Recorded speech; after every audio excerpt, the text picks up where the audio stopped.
Sporting the badass pompadour today. How are we doing? Everybody doing good? I got a whole bunch of stuff I'm going to go over with you today, and if I do this right, I think I can actually share some stuff with you that is going to be helpful. So that would be ideal. Now, what I'm not doing is I'm not getting anything in my comments here. John, did you see my stream? Nope. On the Frank Ray and Brian Stevens? Nope. On my site? All right, let's see if anyone's out there. Say hi if you could. This is we're going. This is more of a testing module than anything else, but we're just seeing if this is. Whoa, what was that? Waller is now following. Waller is now following. Oh my god, I don't know what that means. So the fuck is Waller's now following? Man is now following. All right. Okay, so go to Brian Stevens. There's nothing on Brian Stevens. And I usually get bored. Okay, so we got Matt and Emily. Oh, here we go. We got a whole bunch of people on here. Hey guys, can you let me know where you're seeing me from? If you now get. I have you 1 minute ago. Okay. All right. Anyways, your comments are always absolutely and totally appreciated. I'm trying to figure this out. So just to let you know what we've done is I have gone from Open Broadcaster Software, OBS, which you could use to go ahead and produce a Facebook Live. Then I went over to Ecamm, and I worked Ecamm for the past month. And Ecamm has some really great functionality and utility for producing a Facebook Live.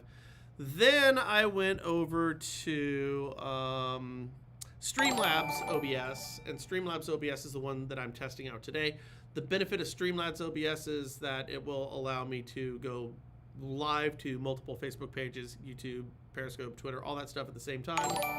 I gotta get rid of this thing who's following me right now. It's getting on my nerves. Is it showing up? Oh, it is showing up? Oh, great. But, and why isn't it? Okay. Oh, you know what? I can move this over. I might be able to get rid of this. I want to try to get, just hang tight with me. I really do have some great stuff that I get to share with you guys today. There we go. Got rid of it. Okay. And we're going to get rid of that too. Okay. I'm going to pull this down. All right, so we got that thing quiet down. I think I can see who's following right now, but I'm still not getting comments. Okay, so anyways, using Streamlabs with OBS is the best way. I can go live and produce multiple Facebook pages. I can green screen. You can do interviews. The interview capability on the Ecamm is so bitchin'. It's so much better than Zoom. It's unbelievable, and the keying quality is next to none.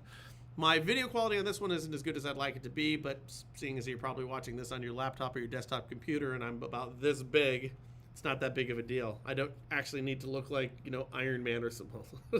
There's a stretch. I don't need to look like John Candy over here in a movie in 4K. All right, so let's go into what we want to talk about today. And again, I'm doing this partially because I want to share this with you, and I want to make sure that I can go ahead and do this in a manner that comes across fairly seamless. So yesterday I spoke with you guys about the Down Payment Towards Equity Act. Did you heard about this, Joanna, right? Yes, I do. Yeah, the Down Payment Towards Equity Act. Okay, so what I want to do is I just want to kind of go over it today with you. We went over this yesterday. I'm going to do this in very short fashion, but I want to go over with it so you can just kind of see exactly what I'm talking about. So, ooh, you're not there. Why aren't you there? Hang tight. I thought you... Oh, I have to put you... I had them in the right spots. Okay. Hang tight. I got it. See, this is what you need to figure out.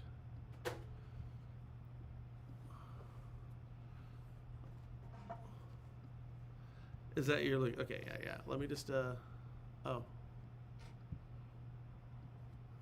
There we go. Now that should pull up. Okay, there we go. So what I had to do is I'm running multiple monitors and I just had it on the wrong monitor. So what we're looking at here is, okay, what you're looking at here, this is the National Council of State Housing Agencies. The National Council of State Housing Agencies. And this was just updated, as you can see right here, this was just updated April 14th, 2021. This was less than 2 weeks ago. Now, the Down Payment Towards Equity Act of 2021 is this new bill that's being pushed around to give first-time homebuyers $25,000 in forgivable money as a means of buying a house, getting into the housing game. So below is a summary of what's going on here. Now, guys, this is the most insane thing that I've ever seen, and you're just look above kind of my head over here. Okay, so it says the authorization. This is a grant, meaning it doesn't need to be paid back under the right circumstances, for states to use for down payment assistance for first-generation home buyers. Here's the key here, guys. This is not for first-time home buyers. You'll notice here it says first-generation home buyers. So that's something that we need to understand. Parse and parcel that. Funding. There's no set amount on the funding for this. Because, why is there no set amount? Well, because Congress is authorized to appropriate what funds necessary through the year 2030. So they basically have, if you want to know why this country is running a deficit, is because we put together programs like this where we're going to give people $25,000. And what type of funding is going to be set aside for this? Whatever is necessary according to Congress. Okay? This program, and again, the program is the Down Payment Towards Equity Act of 2021. It's going to be under the jurisdiction of the Department of Housing and Urban Development, or HUD. That makes sense. That's where most of these programs go. And the money is going to be sent out through your house financing agency programs on a per state basis. So out here, Joanna, we have CalHFA. And they have a different HAFA in every state. Like Mississippi, HAFA could be MHAFA. I don't know. But that's how they distribute much of the community reinvestment funds that we've done in years past. So all of this looks fairly normal. Now, here's where we start to kind of come off the rails a little bit. For a state to be eligible for funding under this act, the HFA or other administration entities must have adopted a plan for affirmatively furthering fair housing that Treasury determines is in compliance with HUD's 2015 Affirmatively Furthering Fair Housing rules. Meaning the states have to get on board with what HUD deems, or at least this administration's version of what HUD thinks is affirmatively furthering fair housing rules. So it doesn't matter what the politics of your state or the will of the people are. If you're not on board with this administration's interpretation of how HUD looks at affirmatively furthering fair housing, you're not going to get the money. So get on board or lose out. The federal government has done this for years. I don't know if you know this, but when they allocate different money to different states, what they'll do is they'll say, okay, well, you don't want to jump on board with us in terms of how we see like medical marijuana. That was like the big one. That's why it took so long for marijuana to become legalized, is because what they do, they'd say, okay, all right, Colorado, you want to do medical marijuana for your state, even though we have a federal law that says you can't do it. Great, we're going to withhold all of your funding for all of your roads or infrastructure for the next 5 years and completely screw your state over. So what would you do as a politician? You'd be like, well, I guess we won't do that.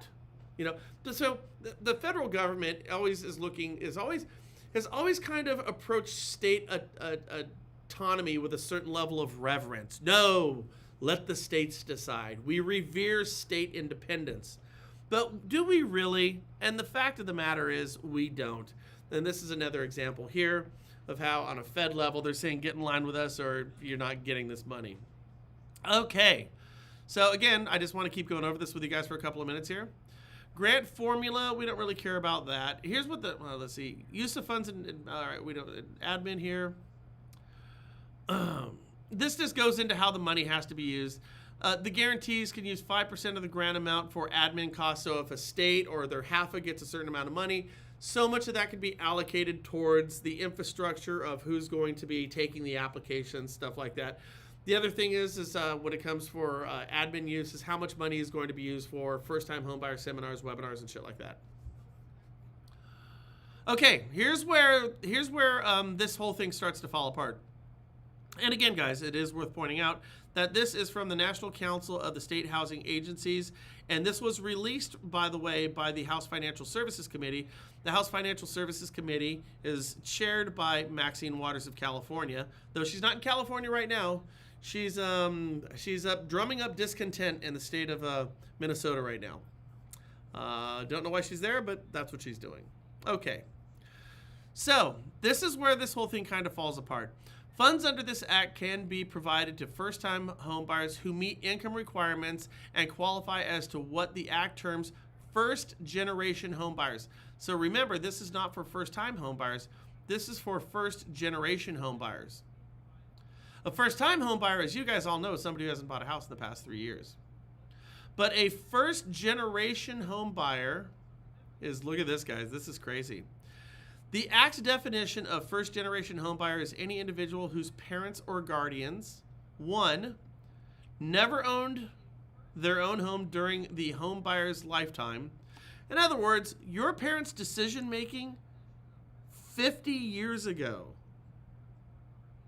can disqualify you, even if you've never owned a house. Your parents' decision to buy a house and try to do something responsible can disqualify you from this program. It's almost like it's punishing responsible behavior from your parents. And if you think I'm wrong, let's see what the other caveat is. Is any individual whose parents or guardians never owned a house or previously owned a house during the homebuyer's lifetime, but lost the house to foreclosure, short sale, or deed in lieu.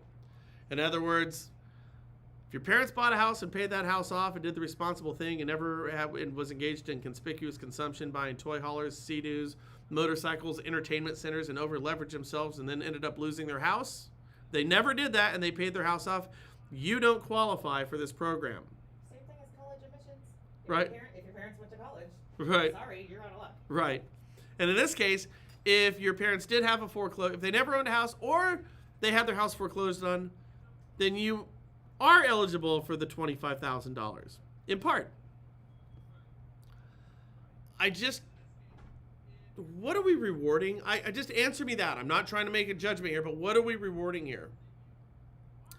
Any individual who grew up in foster care also qualifies. That makes sense to me. Okay. And by the way, we have to do something, as I talked about before, with the problems that we have in housing is it comes down, ethnic lines. We just do. I just don't think this is the answer. Okay, this is where the whole thing completely falls apart. Assistant limits. Homebuyers can receive up to $20,000 to $25,000 in assistance if the homebuyer qualifies as a socially and economically disadvantaged individual. A socially and economically disadvantaged individual. Peanut butter and jelly. Batman and Robin. You see what I'm saying here? Captain and Tenio. Peaches and Herb.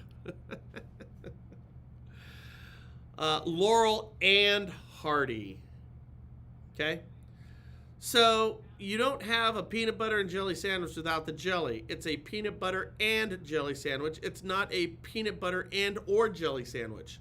So when this program says that you have to, 1, be socially disadvantaged and 2, economically disadvantaged to see if we qualify, well, we have to see what that looks like. Well, we already know if mom and dad owned a house that didn't get foreclosed on, you're out.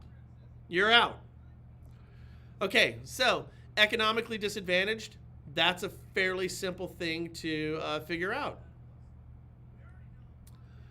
And does it have it on here, or maybe they have it over here? Let me see if I got it over here. Borrowers can make no more than 120% of the median income where they live. So to be economically disadvantaged, you can make 20% more the median person, the middle of the road person in your town. So you could be better off than half of the people where you live and still be deemed economically disadvantaged.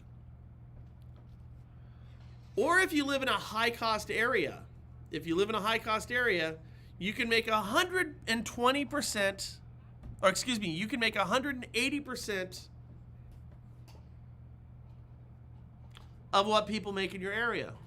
Now, okay, so if you're living in like some one of these flyover Rust Belt kind of suburbs, in the Midwest, where that are some of these communities are quite poor. 120% of the median income could be a fairly low amount.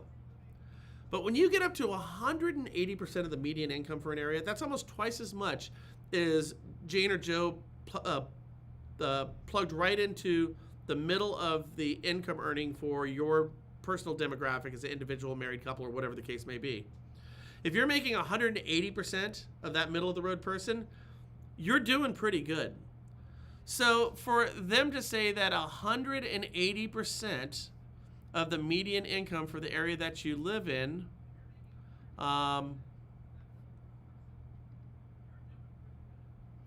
is going to make you economically disadvantaged, I kind of think that that's not the case. 180% is a lot of money, especially out here. But I mean, it's good. Like anyway, if you're making 180% of the middle of the road person in your community, you're doing pretty good.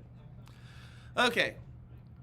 So mom and dad can't own a house, or they could have owned a house, and they had a foreclosure, or you're out. And if you can't make more than 120% of the median income for your family size, or 180% if you're deemed in a high-cost area, 180%. And that is how we determine if a person on the Down Payment Towards Equity Act of 2021 from the House Financial Services Committee and the Senate Banking Committee, this is how we determine if you are economically disadvantaged. Pretty liberal, looking pretty good right now. Now, how do we determine if somebody is socially disadvantaged? Okay, that's a little more difficult to. I feel like I am socially disadvantaged because when I talk to my kids, like I am socially very all thumbs, two left feet. You are. Right. Yeah. I am socially disadvantaged because I'm socially awkward. Yeah. I say things that are inappropriate at the wrong time. Right. You're that like drunk old uncle at Thanksgiving. I'm the drunk old uncle at Thanksgiving, even when I'm not the drunk old uncle at Thanksgiving. But I can play that role too. But no, you're right. So I'm so like. You could make an argument that I'm socially disadvantaged because I'm socially awkward. But let's go and find out what they over there at the House Financial Services Committee determine you to be socially disadvantaged to see if you qualify for the $25,000. Here it is. The Act defines socially disadvantaged individuals as those who have been subject to racial or ethnic prejudice or cultural bias. Oh, darn you. What just happened? Here we go.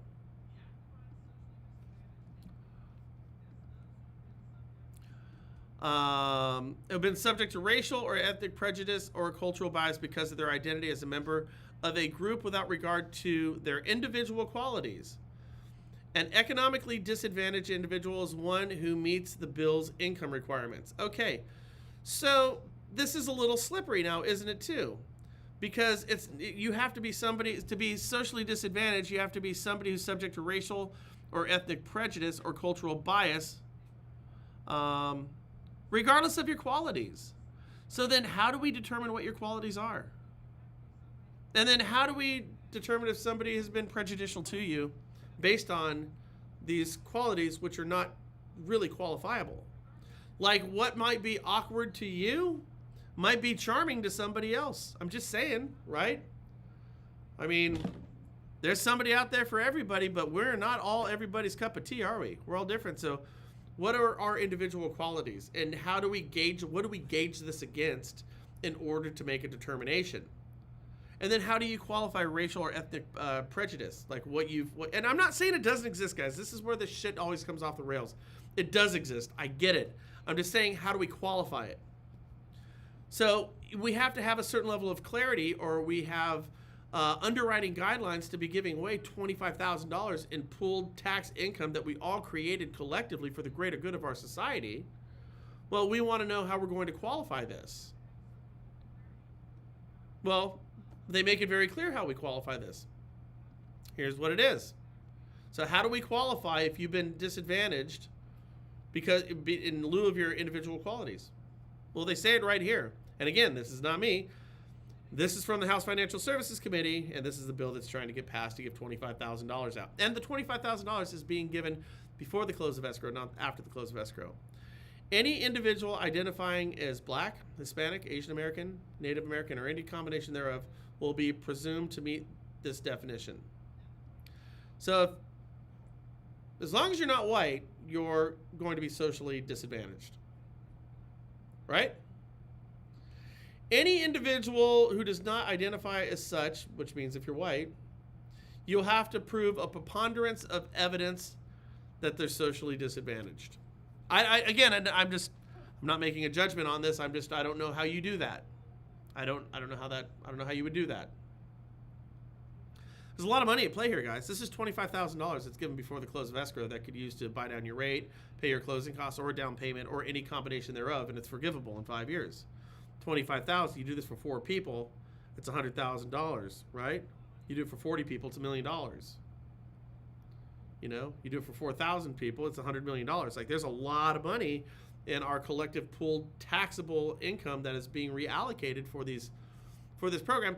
And here's my only concern, and here's a question I would have for everybody who's watching this right now. Is what I don't get is, does this actually bring people closer together, or does it pit people against each other? Because as I said yesterday, here's kind of my thing. Let's say you have, so I think right now the African American population in the United States, I believe it's sitting around 13%. It's either 13 or 18, I'm not sure, but let's just take 13. It's 13%. So say you live in a community that is 13% African American. And say it's 20%. Well, let's go 15% African American. Let's go 20% Hispanic. Okay, so now you're looking at 35%. And let's just assume and the 5% is a mixture of everything else, and 60% is white. But now let's say in this community that we're talking about, the 35% that are Hispanic and African American, 85% of them, or 90% of them, fall below the median income for that given community. So it's 80 or 90% or even 100% of whatever the income is. Like, let's bring that income down, not 200% of what the median income is. My God, you could be driving Mercedes-Benz around, you still get $25,000, provided mom and dad had a foreclosure on the house that they bought and you're not white. But I don't know how we're truly helping disadvantaged people in this scenario. What if you have a community that is 30% Hispanic and African American, but they represent 80% of those who are underserved, who are truly economically disadvantaged?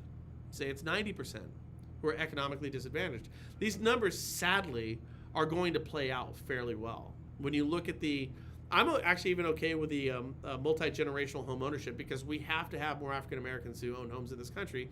It benefits everybody in this country to do that. So I understand where they're coming from there. But here's the problem. This bill is specifically alienating somebody only, and I mean only on the color of their skin. I thought we were trying to get away from that. So if you have a community where 13% of the population, or 30%, which is African American and Hispanic, represent 80% of those who are underserved, then they would get 80% of the federal funds for this type of program. But what it's not going to do is it's not going to alienate somebody who, could be dealing with institutionalized poverty, who happens to be white. I'm just saying, if we just draw this down, whoever is dealing with these, and this is really kind of a sanitized way of talking about institutionalized poverty and trying to break those chains of institutionalized poverty, it goes around with everybody. So if we just keep it down economic lines, and if it happens to be a disproportionate number of minority classes are going to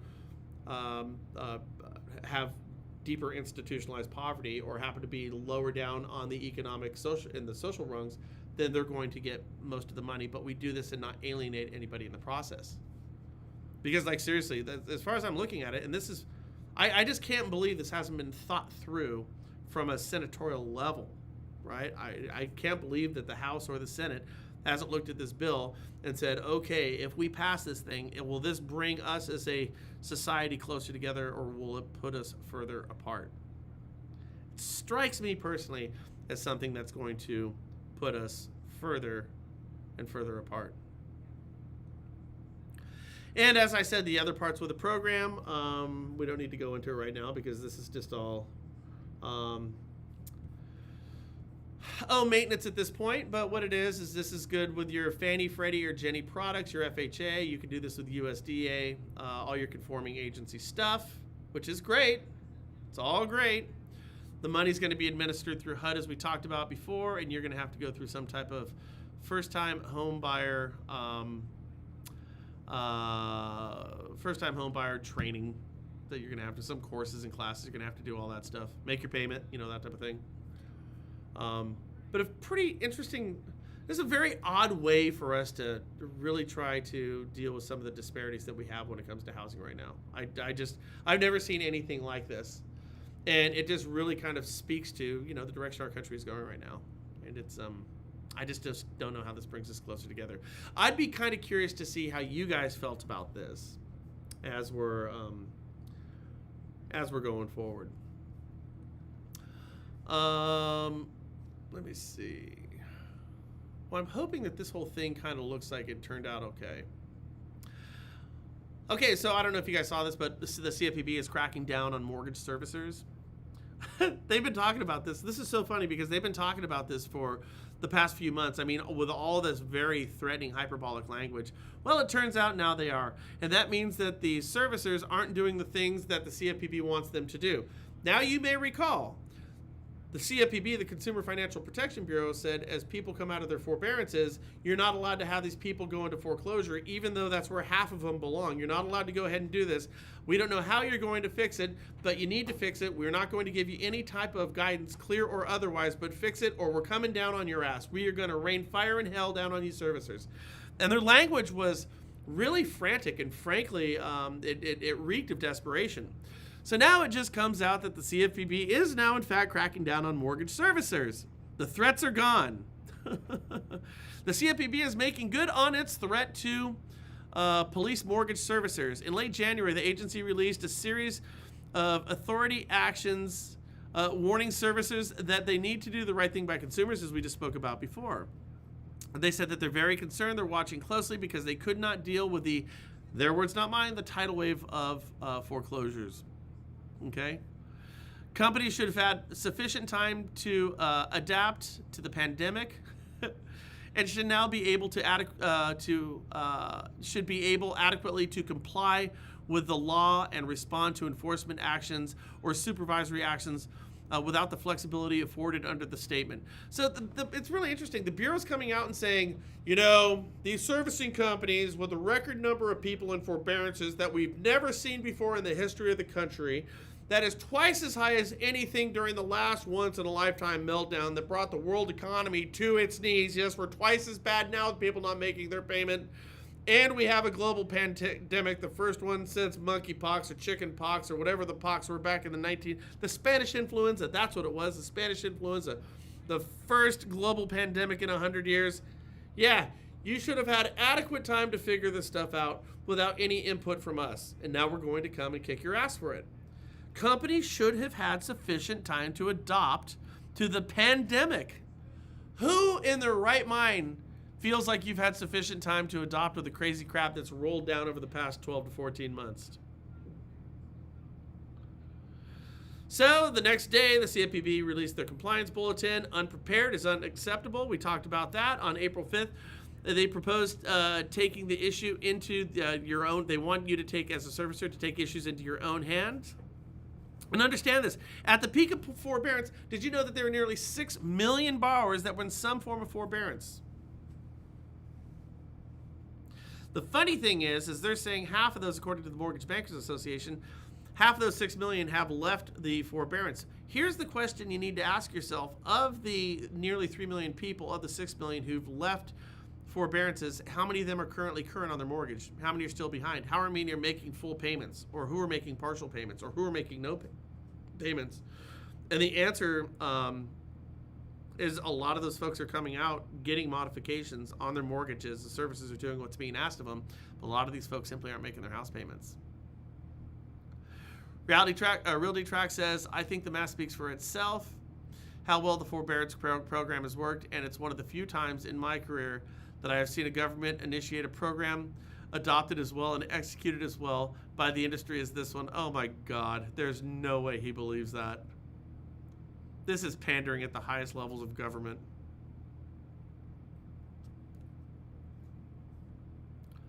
So what do you guys think about that? Pretty nutty, isn't it?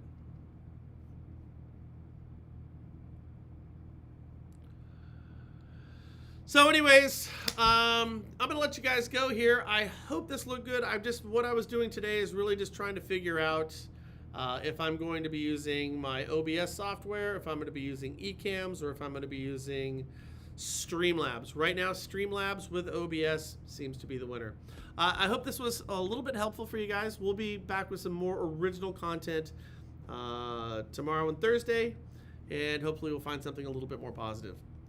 Anyways, right now, I know what time it is. Batten down the hatches. Lock the doors. A verdict's in. We'll talk soon. Bye.